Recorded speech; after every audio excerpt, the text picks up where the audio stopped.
The Business Journal states more than 33,200 people moved from California to Colorado between the years 2021 and 2022.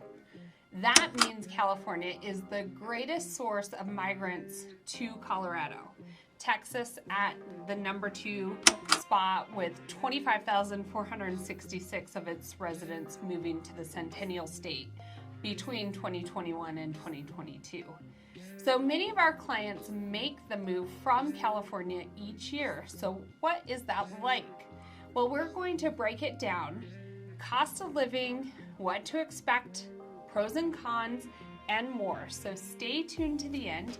If you're thinking of making that move from California to Colorado, you're not going to want to miss what's in this video. What's going on, everyone? It's Kalene Zaabadick, and Laurie Derickson will be here shortly.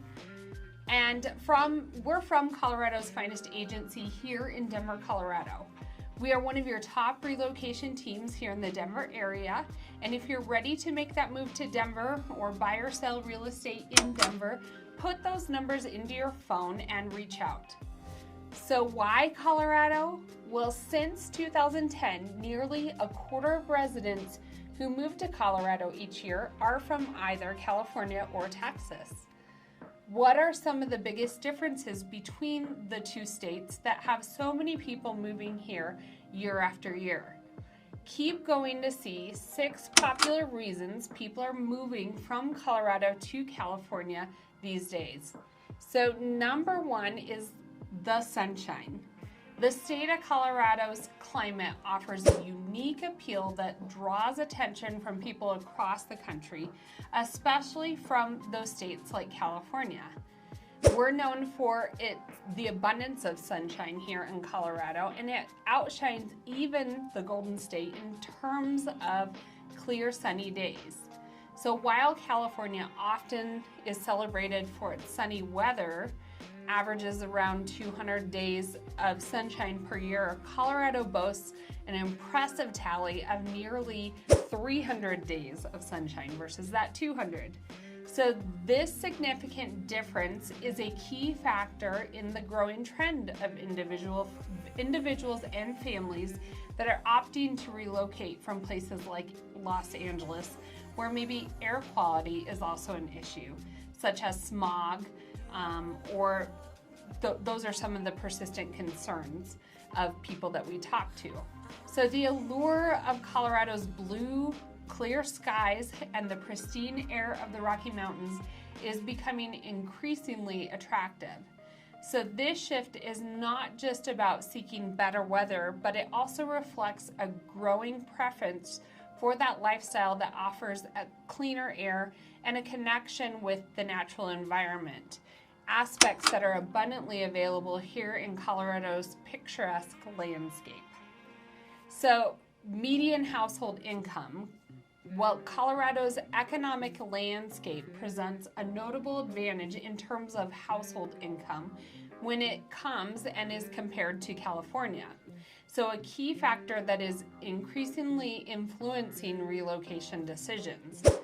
The median household income here in Colorado, which approximately is about $78,000, surpassed that of California, where the median is only around $69,000.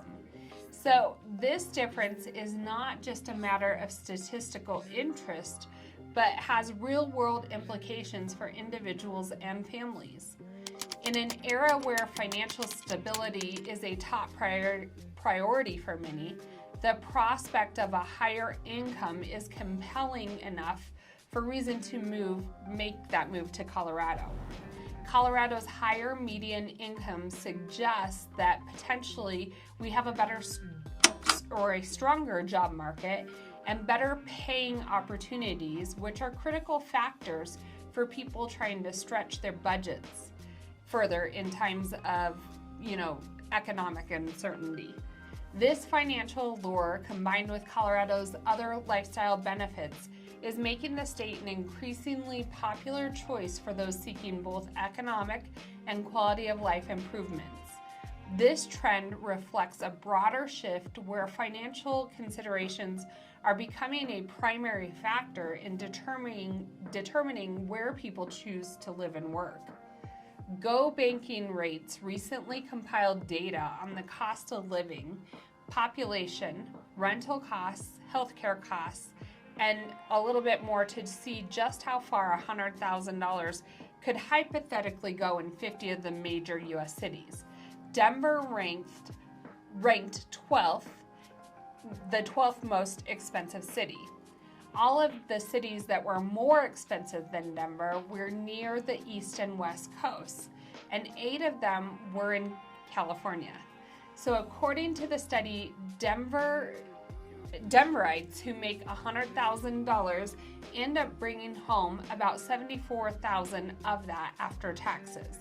After taxes, rent, groceries, healthcare, utilities, transportation costs, and so on, there was about $21,000 left for everyday expenses and spending.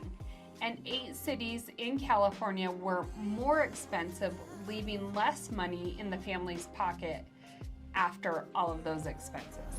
Let's talk about marijuana. The Association of Colorado, which legalized recreational and medical marijuana, is notably strong, distinguishing it as a leader in the cannabis industry despite its smaller size compared to the state of California. The Centennial State, renowned for its progressive stance on marijuana legalization, is home to approximately 1,000 dispensaries and retailers offering those cannabis products. This is a striking figure, especially when compared to California, a state 1.5 times larger in size, yet only noting around 600 legally operating dispensaries. So this discrepancy highlights Colorado's robust and well-established cannabis market, which has become a key part of our economic and cultural identity throughout the U.S. So Colorado's high number of dispensaries not only reflects the state's pioneering role in cannabis legalization, but also indicates a higher degree of market saturation and accessibility for consumers. As a result, Colorado has become a benchmark for other states considering navigating the complexities of marijuana legalization, offering insight into effective regulation, economic benefits, and societal impacts. The state's success in integrating cannabis into its economy and culture continues to attract attention and tourism, if we're honest, further solidifying its reputation as a central hub for the legalization of the marijuana industry. I will say, however, from a personal experience, that although Colorado is known for its progressive stance on legalization of marijuana, I really don't see it in my everyday life. It's not like it sits there at every corner, it's in your face, or you have to encounter it if you don't want to. Yes, it's legal, but I raise my kids here, and I don't think it has a strong presence or impact in that manner. So let's talk about desirability. So Denver, in particular, this is a true stat, went from number 2 to number 99th as far as desirability as a place to live in the U.S., mainly due to the cost of living in Colorado's housing has recently become one of the most affordable in the nation. And here is another honest stat, like we're honest with you about this move from California to Colorado, or wherever you're moving from, but our homeless population has almost tripled since 2010 as our housing prices continue to rise. So population growth. So the projected population surge in Colorado by 2050 raises significant concerns regarding infrastructure and resource management. The state, known for its scenic landscapes and outdoor recreational opportunities, may face substantial challenges in maintaining the quality of life that attracts residents and tourists alike. So with an increase of 1.8 million people, the demand for housing, water, and public services is expected to rise dramatically. So this influx could lead to increased housing costs, potentially creating issues of affordability and homelessness that are already present in many of the Colorado cities. So furthermore, the strain on the water resources is a critical issue in the arid West and will likely intensify unless we get more innovative solutions for water conservation and management. So another point, traffic. The anticipated population growth brings into focus the issue of transportation and traffic congestion. So currently ranked as the 15th most congested state in the U.S., Colorado could see a significant deterioration in traffic conditions, impacting daily commutes and air quality and overall public health. The state's transportation infrastructure is primarily designed for a smaller population and may struggle to accommodate a large surge, leading to a longer travel time and increased vehicle emissions. So this scenario underscores the need for a comprehensive and forward-thinking approach to urban planning and public transportation. Investments in sustainable transportation options, such as expanded public transportation systems, bike lanes, pedestrian-friendly urban centers, it could be critical in mitigating those negative impacts in the population growth as far as the state traffic and environmental health is concerned. However, many Californians moving here to Colorado, and particularly to the Denver area, consider Denver's traffic conditions very minimal compared to California's. California's drivers waste approximately 14.75 hours a year in traffic congestion, ranking 43rd in the nation, much worse than Denver's 15th ranking. Now let's look at the cost of living, the stark contrast between cost of living in San Francisco, for example, and Denver, as highlighted by NerdWallet, has significant implications for individuals and families considering relocation. With San Francisco's cost of living being 65% higher than Denver's, this disparity is most pronounced in the housing market. So Denver's median home price stands at $656,000, which is substantially less in comparison to San Francisco's staggering median of $1.4 million. This difference not only affects the immediate affordability of housing, but also has a broader economic implication. Let's look at the same stats if you are living currently in Orange County, California, and where you're watching this. The cost of living is 28% higher in Orange County as compared to Denver. So in Colorado, residents benefit from several cost advantages compared to many other states, making it an attractive option for those seeking a more affordable lifestyle. One of the most noticeable differences is in fuel prices, with gasoline typically being cheaper per gallon, a factor that can significantly reduce the cost of commuting and travel for residents. Additionally, childcare. Many of our clients have kiddos that move out here to Colorado. On average, and we're looking at California, and it depends upon where you're living, daycare and childcare is 9% lower than many other states or many other areas in California. This reduction can provide substantial financial relief for families, particularly with multiple children or single-family parent households. Furthermore, apartment living, let's talk about that. Apartment living in Colorado is notably more affordable, about 18% cheaper on average than many places in California. This affordability in housing is particularly beneficial for young professionals, students, those in early stages of their career, enabling them to live more comfortably while managing other expenses.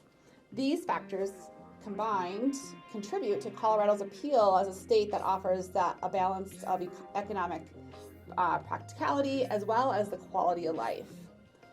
All right, so we're going to move on. We're going to talk about property taxes. So when comparing property taxes from Colorado to California, there are significant differences that reflect the varying fiscal policies of each state. Colorado is known for having relatively low property tax rate, actually one of the lowest in the nation. So Colorado is around 0.49, almost 0.5% of the property's assessed value. This rate is notably lower than the national average, making Colorado an attractive option for homeowners seeking to minimize their tax burden. So in contrast, California's property tax system is more complex, primarily governed by Proposition 13, passed in 1978, so it's been a while.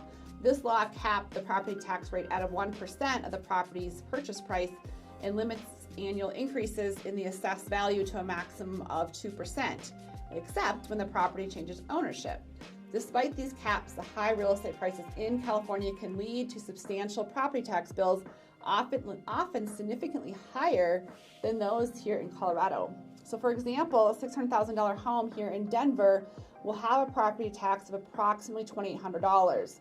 Of course, this can vary, but this provides you with a general idea. So the cost of utilities is also a key factor in the overall cost of living, and when comparing Denver to Los Angeles, there are notable differences.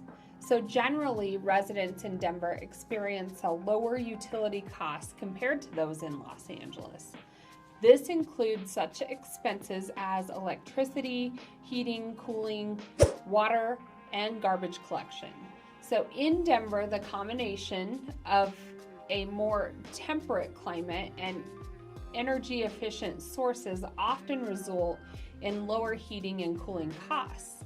Additionally, the cost of electricity per kilowatt hour tends to be more affordable in Denver. On the other hand, Los Angeles, with its denser population and higher demand for resources, typically sees higher utility costs. So for example, a 3,700 square foot home, I pay about $450 a month for household utilities, which include electric, water, gas, and wastewater. So what do you need to be prepared for when moving from California to Colorado? Well, these are 4 things that our clients noted. They noticed a difference in after they made the move. So a slower pace of life. In Colorado, particularly in cities like Denver, there's a noticeable shift towards a more relaxed lifestyle, a definite contrast to the often fast-paced and hectic environment found in cities of California. And I know that sounds like most would enjoy that, but when you are used to that crazy hustle and bustle of city life, you really must ask yourself if you're okay with maybe slowing down a bit. Many individuals are also drawn to Denver because it serves as a gateway to outdoor activities with easy access to hiking trails, camping spots, and natural scenery. This proximity to nature encourages a lifestyle where taking time to appreciate the simpler pleasures like a leisurely hike or a quiet moment in the outdoors is highly valued. So the emphasis on work-life balance is significantly more pronounced here than areas like maybe the Bay Area, where a professional environment can be a little bit more intense. People in Denver, based on my personal interactions, seem to truly cherish their surroundings and make the most of their leisure time, using it to maybe unwind and embark on new and various adventures. So furthermore, comparing the urban settings of downtown Denver versus downtown San Francisco reveals striking differences. So Denver's downtown area, while it's vibrant, is definitely less and noticeably less congested. So finding parking might require some effort, but in general, it's more feasible than a densely populated maybe street of San Francisco. So the difference in population sizes in stark, Denver's population hovers around 716,000, and the Bay Area is home to over 7 million residents. So this contributes to Denver's more spacious and open feel, even though traffic remains a topic of complaint among commuters. So the overall atmosphere in Denver, known as the Mile High City, offers a more laid-back urban experience, and it makes it a more appealing alternative for those seeking a balance between city living and easy access to nature. Now, I know people in California love the outdoors, don't get me wrong, and I'm not saying that they don't, but Colorado takes the love of the outdoors to a whole new level, I swear. Denver boasts more than 850 miles of biking trails and a multitude of opportunities to get outside and be rejuvenated, they say. And that is Denver for you. Living in Denver, you have access to numerous mountain towns also within a couple hours. Think of Vail, Breckenridge, Aspen, Winter Park, Estes Park, and I could really go on and on. In Denver, Colorado, the love for the outdoors is not just a pastime, it's like a fundamental part of our culture and identity here. This passion is vividly reflected in the lifestyle of our residents here in Denver who embrace that vast array of outdoor activities available right at our doorsteps. So Denver's unique geographical location, nestled in the edge of the Rocky Mountains, provides easy access to numerous nearby mountain towns, like we noted, each offering a distinctive blend of different types of recreational opportunities. Whether it's that thrilling skiing you all have heard about here in Denver in the winter, or those lush hiking trails in the summer, or those picturesque mountain biking paths in the spring and fall, there's always something to draw that outdoor enthusiast here. In the mountain town, which are easily accessible from Denver, they serve as a gateway to some of the country's most breathtaking natural landscapes and provide a playground for activities like rock climbing, kayaking, camping, and I could go on that forever as well. So the proximity of such diverse and high-quality outdoor experiences is a major reason why Denverites are so outdoor-oriented. This deep-seated appreciation for nature not only drives locals to stay active and healthy, but also fosters that strong sense of community among those who share these interests, as you'll see wherever you go throughout Denver. So in Denver, the mountains are more than just that scenic backdrop. They're like an integral part of our city's spirit, I would say, and daily lives of its people, which you will see when you come to visit or live here. All right, so weather. I think one of our most recent clients that moved here from California said it best. He said, upon my arrival in Denver, owning a winter coat wasn't in my wardrobe. I did not have one. A situation they soon had to solve, so thanks to Colorado's famous ever-changing weather. However, the climate here has never made him contemplate leaving this beautiful state. The generous amount of sunshine we receive here makes the winter season quite manageable and far from severe, but it's wise to invest in a sturdy winter jacket, as you will soon see when you get here. For this, REI stores throughout Denver are a great resource, offering comprehensive selection to everything you could possibly need to navigate that Colorado outdoor and Colorado's varied weather. But you must be prepared, I think this is important, that Colorado does have 4 seasons. All right, so I want to talk about public transportation. So the launch of the A-Line train connecting Union Station and the airport was met by great enthusiasm by Denver residents a few years ago. This addition to our rail system has been a fantastic development, offering incredible, convenient, and user-friendly mode of transportation.